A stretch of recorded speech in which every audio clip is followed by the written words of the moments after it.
হঠাৎ কোনো ফোন এলে ধরবেন না, হঠাৎ কোনো ফোন এলে ধরবেন না আনওয়ান্টেড কল হলে। আর যদি সেই কলে ধরে ফেলেন অন্য কিছু বলে, অবশ্যই প্রশাসনের সঙ্গে যোগাযোগ করুন। সতর্কতামূলক এই খবর আমরা দেখাচ্ছি। দেখুন সম্পূর্ণ খবর কি হয়েছে দুর্গাপুরে।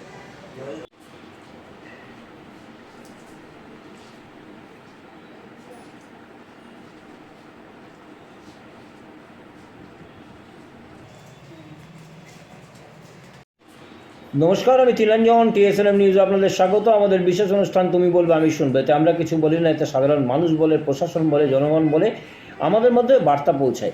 ভাবুন দেখি, দিল্লি থেকে ফোন আসছে, কি বলা হচ্ছে, আপনি কাশ্মীর ঘুরতে গেছিলেন, সেখানে জঙ্গিদের সঙ্গে আপনার যোগ পাওয়া গেছে, অতএব আপনি দিল্লি এসে দেখা করুন। যদি দিল্লি না হয়, রাজ্যের লোকের কাছে ফোন আসছে, সে বলছে না দিল্লি যেতে পারবো না, আমি আমার সময় নেই বা অসুবিধা আছে, বলছে তাহলে লালবাজারে দেখা করুন। এবং এই ফোন বারবার আসছে, বেশ কয়েক মাস ধরে আসছে। বারবার ফোন এলে আপনি উত্তর দিতে বাধ্য বা রিং ব্যাক করতে বাধ্য। এবং যারা জননেতা, যাদের জনগণের সঙ্গে সম্পর্ক রয়েছে, সেই সমস্ত মানুষ ফোন এলে কল ব্যাক করে, অথবা ফোন ধরে যে কী কারণে ফোন এলো, এবং ঠিক সেরকম লোককেই ধরা হচ্ছে। অনেকেই এই চক্রে পড়েছেন। এবারে সেই ঘটনা ঘটল দুর্গাপুর মিউনিসিপ্যাল কর্পোরেশনের প্রশাসক অনিন্দিতা মুখার্জির সঙ্গে। বারবার তাকে ফোন করা হয়, কাশ্মীর সে গেছিল নাকি, সে একবার গেছিল এমনটাই বলেছেন হয়তো, এবং তারপরেই তার জঙ্গির সঙ্গে নাকি যোগ হয়ে গেছে, এবং সেখান থেকে এমন একটা অবস্থা হয়েছে তাকে ডাকা হচ্ছে, দিল্লি যেতে হবে, দেখা করতে হবে, সেখানে যেতে না পারলে লালবাজার থেকে দেখা করতে হবে। কি একটা অদ্ভুত পরিস্থিতি। এবং খুব স্বভাবতই ধরুন, ভেঙে পড়লেই তারপর আপনার কাছে চাপ।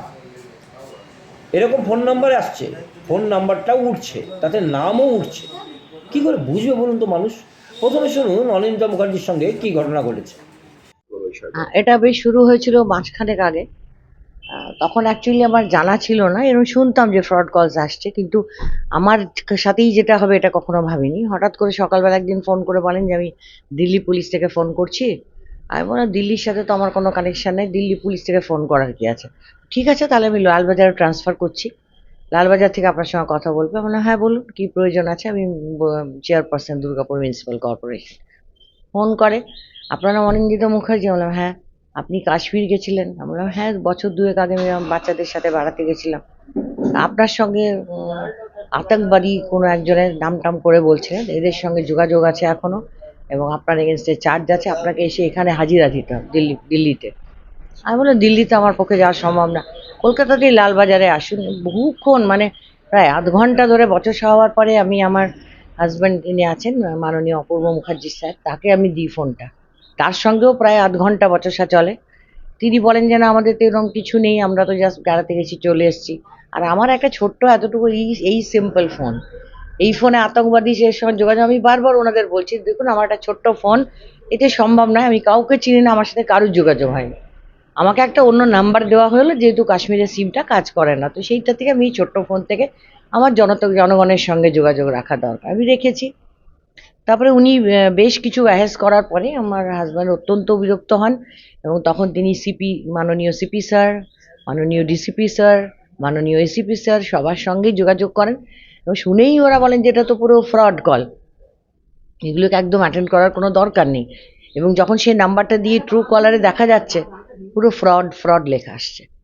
তো শুনছি নাকি এরম মাননীয় কবি দত্ত সাহেবকেও এরম ভাবে উত্ত্যক্ত করেছে ওরা। একটা গ্যাং বোধহয় কাজ করছে, যারা এইভাবে সাধারণ মানুষকে বোকা বানানোর জন্য এই ধরনের কাজ করে। আপনি এসে হাজিরা দিন, আপনার এগেনস্টে এরকম একটা ইয়ে আছে যে আপনি নাকি ওখানে গেছিলেন, আপনার সঙ্গে আতঙ্কবাদীদের যোগাযোগ আছে। আপনি ইমিডিয়েটলি আসুন, হয় হয় লালবাজার, নয় দিল্লি পুলিশ যোগাযোগ করুন। টাকা পয়সা বা কিছু ডিমান্ড?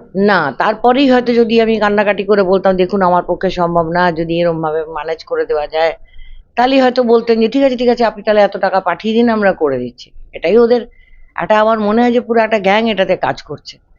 এবং তারপরে আমি সেদিনকে বলাতে আমাদের মাননীয় সিপি স্যার এটা নিয়ে যথেষ্ট সচেতন ছিলেন। তিনি চারদিকে তাদের যেটা সাইবার ক্রাইম ডিপার্টমেন্ট, সেখানে বলা, যোগাযোগ করা বন্ধ ছিল। আজকে সকালে আবার সকাল থেকে ৩-৪ বার শুরু হয়েছে মিসড কল, এবং আমি যখন কল ব্যাক করি তখন উনি আবার বলেন আমি দিল্লি পুলিশ। তো আমি একটু রাফলি তার সাথে কথা বলেছি যে আপনি এভাবে আমাকে উত্ত্যক্ত করতে পারেন না, আপনাদের যা, তাহলে আপনি আমায় কেন কল করেছেন। আমি বললাম আপনি কল দেখে, আমি মিসড কল দেখে আমি জনগণের জন্য কাজ করি, কোনো আননোন নাম্বার থাকলে আমার কাজ হচ্ছে তাকে কল ব্যাক করা। আমি করেছি। আপনি আর সেকেন্ড টাইম আমাকে ফার্দার বিরক্ত করার চেষ্টা করবেন না, আপনারা ফ্রড আমি জানি।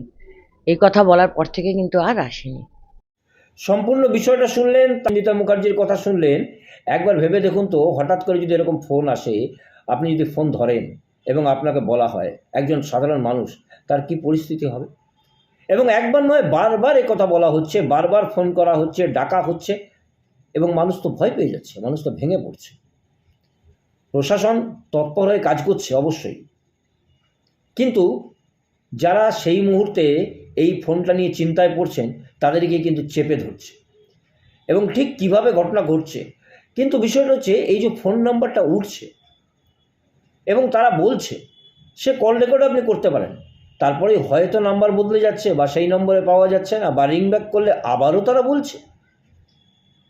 এই এত বড় স্ক্যামটা চালাচ্ছে কিভাবে? বিভিন্ন জায়গা থেকে বিভিন্ন লোক গ্রেপ্তার হচ্ছে, কিন্তু ওই স্ক্যামটা চলছে। মানুষকে ভয় দেখানো, চমকানো, ধমকানো, তার অ্যাকাউন্ট সিজ করা, এটা চলছে।